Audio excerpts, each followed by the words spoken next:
Hey, what's going on, everybody? Welcome into my latest team preview video. Today I'm going to be doing the Green Bay Packers, starting with the last four teams that were in the playoffs last year. So let's go ahead and get this rocking. In case we have any first-time listeners, what you can expect is I'm going to go over my feelings on head coach Matt LaFleur, take a look at the team's remaining cap space, take a look at players that are entering a contract year that have been on the team. Then I take a look at the offense, the defense, my overall feelings at the end of the episode. And then when I am going over the offense, I do give that more of a fantasy football perspective since there are fantasy drafts going on as we speak. So in case anybody likes my fantasy advice, I like to shoehorn that in to the show. So let's just go ahead and get this going. Matt LaFleur is entering his, third year as the coach of the Green Bay Packers, and he's been nothing but impressive since he's joined. Obviously, people want to nitpick getting to the back-to-back NFC Championship games and falling short, but at the end of the day, a lot of people questioned that hire at the time it happened. They wondered how he and Aaron Rodgers would work out. Both the head coach and the player love each other. They are able to be successful. They were able to win on the field, and they are able to go on back-to-back deep postseason runs.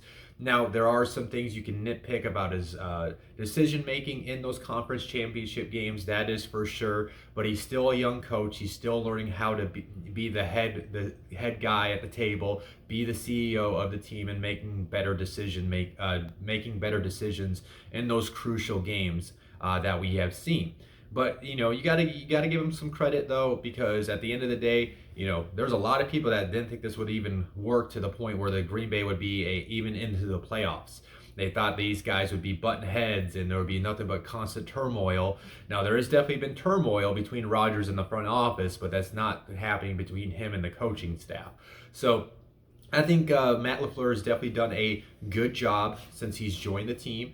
Obviously, you just want to see them get over that hump and get into the Super Bowl. Obviously, I've selfly admitted this too in the past with LaFleur. We also got to wonder who he is as a coach when he doesn't have Aaron Rodgers at the quarterback position.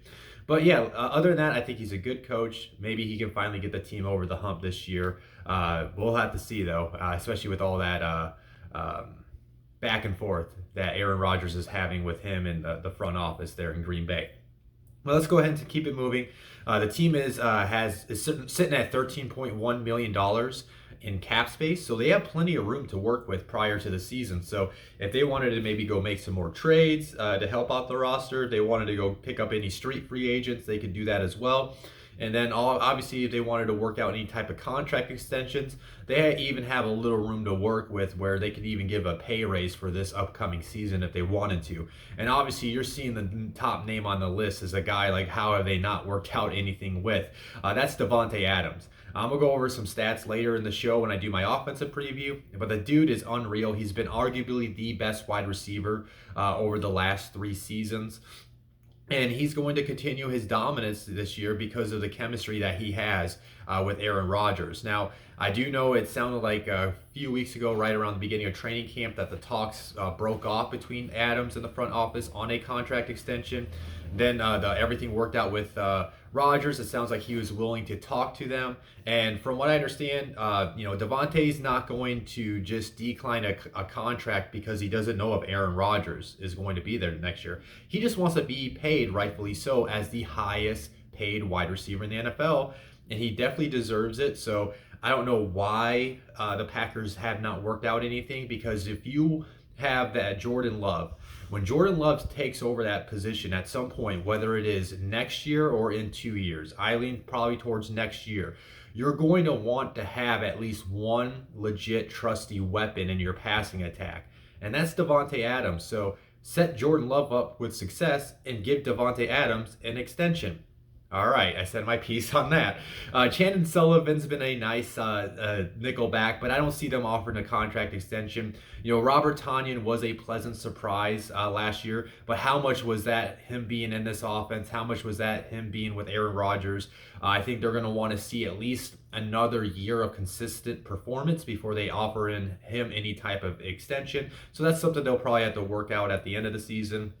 And then on Marquez Valdez-Scantling, he'll flash some great ability one moment, then he'll make some drops the next moment. So he probably definitely is not getting any type of contract extension prior to the season. So he'll have to put on a good performance so he can get a payday at the end of the season.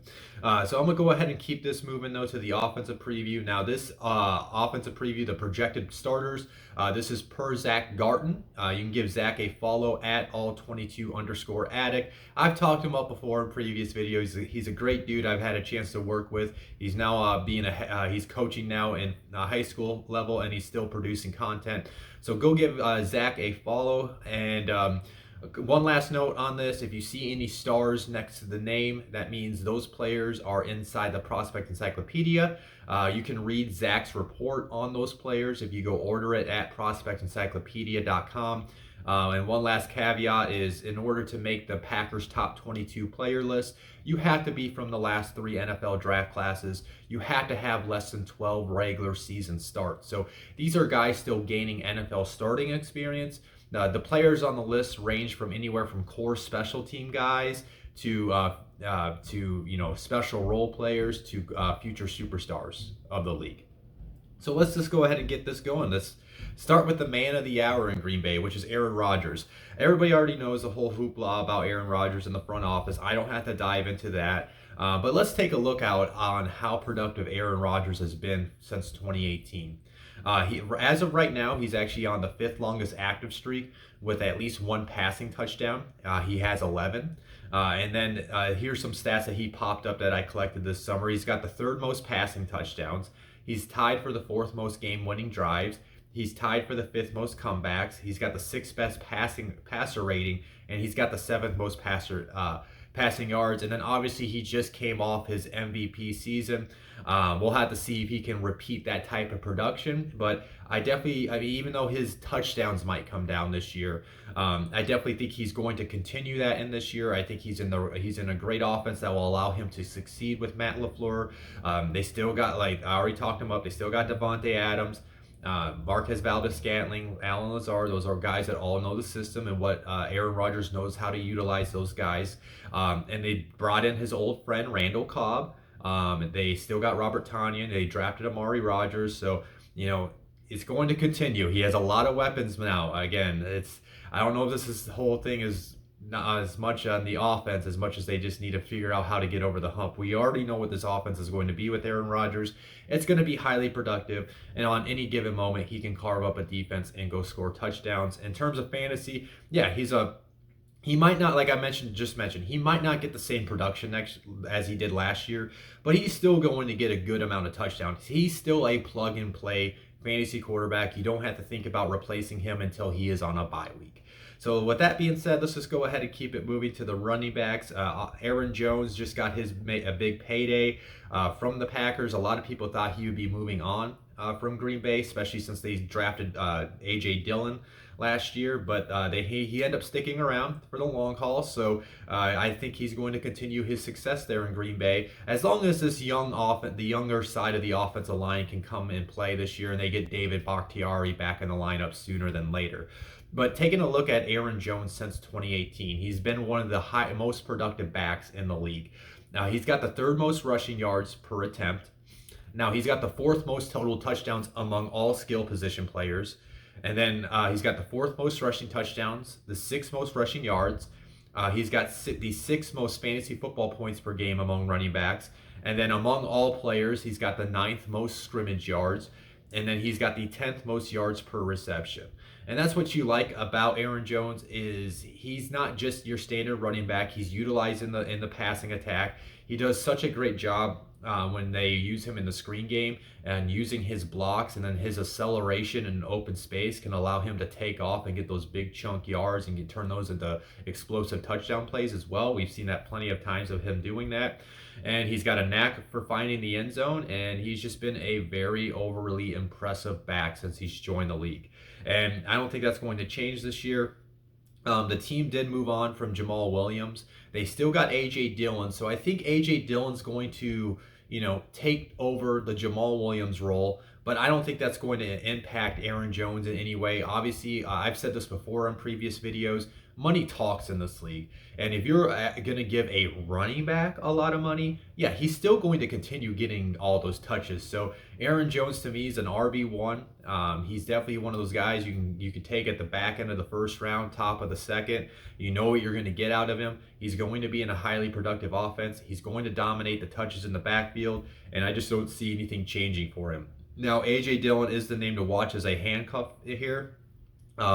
Obviously, if anything were to happen to Aaron, A.J. Dillon would take over. He was starting to get utilized more on the back end of the year. We saw him play quite a bit in that playoff loss to the Buccaneers in the NFC Championship game. So I think A.J. Dillon's more of a handcuff. Maybe you can add him on your bench and just watch the Aaron Jones, see if anything comes up. But he's only just a handcuff. You're not going to try to. He's not one of those backs like Kareem Hunt that you can maybe sometimes slide into the flex spot. He's just going to be a handcuff to Aaron Jones this year.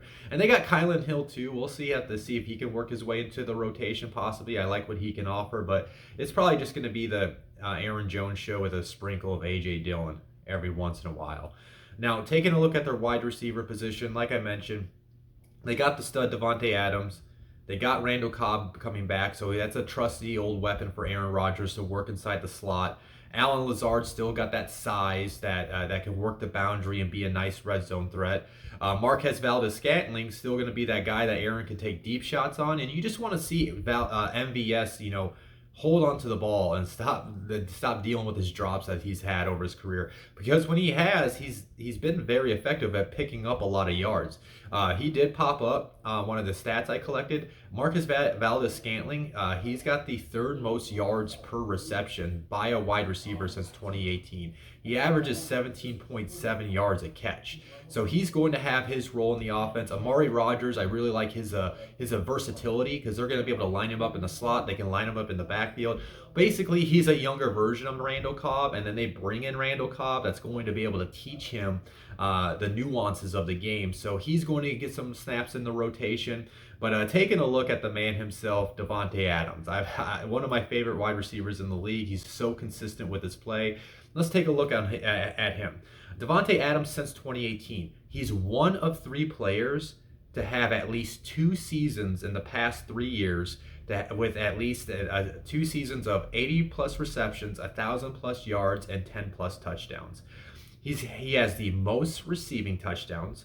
He has the most fantasy football points per game by a wide receiver. He's got the second most receiving yards per game. He's got the third most receptions, the third most receiving yards overall, and among all players, he's got the 6th most total touchdowns. He's about his first shot, for sure, to be a wide receiver 1 in fantasy football. He's a guy I would be comfortable taking in the back end of the first round. Would love to get him in the second round if I can, to at least maybe get a good quality starting running RB1 on my roster. But yeah, Davante Adams, you know what you're going to get out of him. And for any reason, if the Packers are dumb and don't try to work out this extension with him prior to the season, he's entering a contract year. So he has to continue this type of performance so he can get that major payday, if it's not going to be from the Packers, from another team in the upcoming offseason. So I definitely expect Davante Adams to continue his dominance at the wide receiver position. Now, taking a look at their tight end, Robert Tonyan, he came on strong last year. I think he's going to be able to continue that. I just mentioned all those wide receivers that are going to work in, and then Robert Tonyan can take advantage of those guys and work himself open for Aaron. I don't know if he's going to have that type of tight end production that he had last year. He's more, in terms of fantasy, he's more of a tight end too, because I just think there's so many mouths to feed right now in Green Bay. I just don't see him being a consistent fantasy tight end. I think his ceiling is capped as a player in fantasy. So I'd be looking elsewhere for other tight ends that offer higher ceilings and offer more potential than Robert Tonyan. It doesn't take nothing away from him. He was a solid tight end for him last year. He took advantage of the opportunity. I just definitely see some regression in his production this year. And now, taking a look at the line, it's going to be a little bit different this year. They saw their longtime center, Corey Linsley went left in free agency to sign with the Chargers, but they did draft Josh Myers, who offers a lot of college experience, to slide in and start at the center spot. We'll have to see who wins the right guard spot. Zach has John Runyon Jr. as a projected starter. They got a few other guys on the bench that might be able to compete for that spot. But either way, I think I like the potential of Runyon or some of the other guys as well. I've been seeing some good clips on Twitter as far as their production in late in games. Billy Turner's an all right tackle. So you kind of get worried about that right side of the line because you wonder what you're going to get out of the right guard position, regardless of who wins the job. And then you wonder the right tackle situation, if those guys are going to be able to keep up a level of play and not collapse and have Aaron Rodgers running for his life. But as far as the left side of the line, it's about as surefire as you can get. David Bakhtiari is easily one of the top left tackles in the league. And then Elton Jenkins is such an I think he's underrated, in my opinion. I know a lot of people are aware of how good he is, but the fact that this dude has played basically tackle, center, and guard, he can line up in all 5 positions, and not only just line up in all 5 positions, he can be very good in all 5 positions. So he's going to end up getting a payday at some point, and it's going to be rightfully so because he can help patch up the offensive line no matter where he is needed. Now, overall in this offense, what's there to pick apart? Like I said, the only thing you can pick apart to me is the young guys that they're going to depend on the offensive line. But as long as those young guys can come together, figure things out, lean on the veterans in the lineup, I think they're going to be able to be at, maybe not as good as last year's line, but they will be able to kind of be as close to last year's line, just because when you got Elton Jenkins and Bakhtiari in the lineup, that's going to help out a lot of things. But it's going to continue to be a top 10 offense, in my opinion, just because you got Aaron Rodgers at the quarterback position, and he's got a number of weapons he can spread the ball to, and they got a really good running back that they can hand the ball off to and dump the ball off to as well. So nothing's really good. There's nothing really that's going to be much different from the Packers offense of the last 2 years. And then I'm going to go ahead and just keep this moving then to the defense. Now, these, again, are the projected starters per Zach Garton. Give Zach a follow at all22_addict on Twitter. I almost said .com. Let's just go ahead and take a look at the defense. The defense, it's got some playmakers on this unit, and it definitely has the potential to be a very good unit. Probably, I'll say top 15 right now. Definitely could be a top 10 unit. You just need some guys to step up in their play and not be a detriment to their production and them getting off the field. Taking a look at their defensive front, Dean Lowry, solid. Kingsley Kiki, he's a guy that showed some things last year, and he'll just have to continue his growth as a player. And then Kenny Clark is obviously their stud. He'll dominate the middle of the defense. He can create pressure and collapse pockets from the inside and open up things for guys coming off the edge as well. And Rashawn Gary and Zadarius Smith and Preston Smith. Speaking of those guys, they have 3 guys that they can work into the rotation. Rashawn Gary really showed some impressive things at the back end of his year. He's starting to come along as a player, and they still got Preston Smith too, who can create pressure. And then Zadarius Smith has been one of the best edge rushers over the last 3 years. So I like their ability to be creative with those 3 guys, especially on like 3rd and long situations. You can utilize all 3 of those guys, line them up all over the defensive front, and chase them get them after the quarterback. Now, speaking on Zadarius Smith, to give you an idea how productive he's been over the last 3 years, since 2018, Zadarius Smith has the 3rd most quarterback hits. He's got the 5th most sacks, and he's got the 5th most tackles for a loss. So he's been arguably one of the best edge rushers over the last 3 years. So I think their defensive front is solid. I think, you got Kenny Clark up there in the middle. You want to see Dean Lowry and Kingsley Kiki take their next step in play. But then I think the edge rushers between Preston Smith, Rashawn Gary, and Zadarius Smith, they're going to be able to work those guys in, keep them fresh throughout the games, and that's going to help get the defense off the field because of their ability to create pressure. Now, if you want to I wouldn't say it's a weak point, but if there was a weak point of the defense, you kind of look towards that inside linebacker position. They brought in Devondre Campbell. We'll have to see if his level of play is at least up to par and hasn't dropped off over the last couple years, but he might be a solid addition to the team. Chris Barnes has the talent there. He just has to still continue to gain that NFL experience and get better. I mean, it could be a solid linebacker tandem, but if I was going to nitpick this defense, that's the one portion I kind of look at. I kind of wonder if they're going to be effective in helping their defensive front stop the run, and how good they can be in coverage situations, covering tight ends and covering the middle of the defense anytime they're sitting back there. But overall, they can be solid and be a product of the players around them and be productive. And then what I really like, I think, is well, their secondary is, it's got some really great pieces to the secondary, and then there's definitely one leaky hole in the defense that they're hoping to figure out. Starting with some of these great players, Jair Alexander is arguably I've heard it pronounced so many different ways. I keep on messing it up. I call it Jair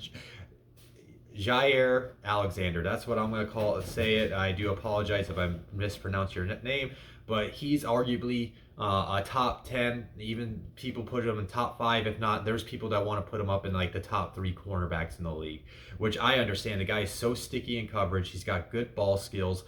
Since 2018, he's tied for the 3rd most pass deflections. So he's arguably their best quarterback. You can line him up on the opposing wide receiver, and he can help shut them down. And then I already mentioned Chandon Sullivan is a good nickelback. Now the leaky hole in that secondary is the opposite side. Kevin King. He doesn't have the long speed to keep up with guys that have speed on the outside. We saw that in the NFC Championship game last year when Scotty Miller beat him on that post route to the end zone, which basically helped the Buccaneers gain momentum to go win that game. So you want to hopefully figure out that situation. They did bring him back, but keep in mind they drafted Eric Stokes in the 1st round of the draft, so they're going to hope that he can work his way in and be an immediate contributor to this defense. They traded for Isaac Yiadom from the Giants a couple weeks ago. I'm not sure what their plan is with him, but that's something of note. So they're just mainly betting on maybe Eric Stokes eventually taking over that role for Kevin King, so he's not on the field as much and they can just utilize him and certain packages on certain downs. And then they have one of the better safety combos in the league. Adrian Amos is a very solid safety. He's a smart veteran safety that understands how to read defenses and react.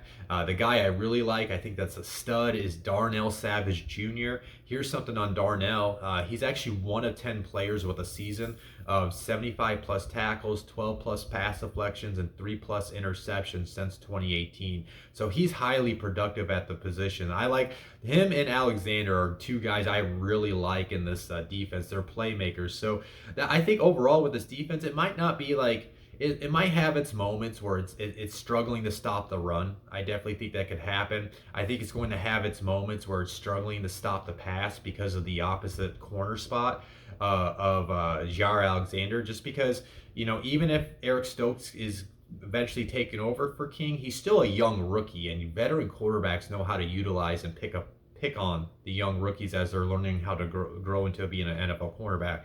So I think they're going to have their moments, but I like their ability to create turnovers, and I like their ability to get those sacks and pressures from their edge rushers. Overall, this is a very solid defense. It's at least a top 15 unit that can be a top 10 unit if some of these pieces within the defense can step up their level of play, while guys like Jair Alexander, Darnell Savage, Darius Smith, and Rashawn Gary keep on ascending their growth in this league. And then overall for the Green Bay Packers, I mean, this is just, I feel like I said this, I think, on my Ravens video. This Packers team, we know what we're going to get. You're going to get a top 10 offense that can light up the league with Aaron Rodgers, that has plenty of the weapons to utilize in Aaron Jones, Devontae Adams. We'll see how they utilize Amari Rodgers. He's got his tight end Robert Tonyan, and all the other wide receivers, Randall Cobb, MVS, and Alan Lazard. So we know what we're going to get out of this offense. It's going to be a top 10 offense. The only thing that would fall apart is, if the younger parts of the offensive line cannot deliver, there may be some issues with Aaron Rodgers getting too much pressure after the snap. Other than that, I have no major concerns. I think the offense is going to be one of the best offenses in the league. And then the defense, like I just mentioned, I think they have a potential to be a top 10 defense because the ability from not only for them to create pressure and get sacks with Zadarius Smith, Rashawn Gary, and Preston Smith, but then you got a top 5 or 10, in whoever's opinion on it, a top 5 cornerback in Jair Alexander. Darnell Savage can create plays in the back end of the defense. Adrian Amos is there as well. So I like their balance of the defensive front, be able to create pressure, and guys on the back end of the defense. So it's going to be a solid defense once again. So all you're looking out of this team is just get to the Super Bowl. I mean, for real, it's a Super Bowl or bust season. And if they don't get to the Super Bowl, honestly, if they don't win the Super Bowl, it's going to be interesting to see how this offseason plays out. Like, technically Aaron Rodgers has, what, two more years, I think, on his contract. So we'll have to see how that situation plays out. But yeah, it's a not only make it to the Super Bowl, it's a win the Super Bowl or bust season for the Green Bay Packers. But yeah, that's my video today, guys. I hope you did enjoy that. If you did enjoy it, please, as always, hit that like button. If you have not subscribed to my YouTube channel, please subscribe to my YouTube channel. I'm going to be continuing to pump out this content. I got 3 more teams left on the team season previews. Team season previews, yeah. So tomorrow, I will be doing the Buffalo Bills. And then, so like this video, subscribe to my channel, go check out the previous team preview videos I've done. Stay tuned for the Bills video. And then one last thing, if you guys have not, please go order the Prospect Encyclopedia. You can go to prospectencyclopedia.com to order it. You can get the entire PDF for only $15. What you get in that is you get over 700 scouting reports on players from the last 3 draft classes that have less than 12 regular season starts. There are some other qualifiers. You even get 12 scouting reports on international players that are attempting to play in the league. What else let me see here. So basically every team, all 32 teams, get a top 22 player list. So you can read about the future stars of your team, future role players of your team. So you can be the smartest guy on game day when somebody that maybe the other guys in the room don't know about, but you know about it because you read about him in the Prospect Encyclopedia. You can get a taste of the Prospect Encyclopedia. I wrote the Buck section. The Buck section is free to download at prospectencyclopedia.com. You can get a taste of it, get what you can expect, and if that impresses you, you can go order the entire thing for $15. But here's a little bonus too. If you are a Packers fan and you do not care about the other teams, you only want to read about the Packers, you can order the Packers section for only $1 and get Zach's work that he worked on here and check it out, and then you can read about your Packers. But I always say, why order one section for $1 when you get all 32 sections for $15? It's definitely worth it. Go check it out. But yeah, that's my video. I'm gonna see you guys when I do the Bills video. Peace out.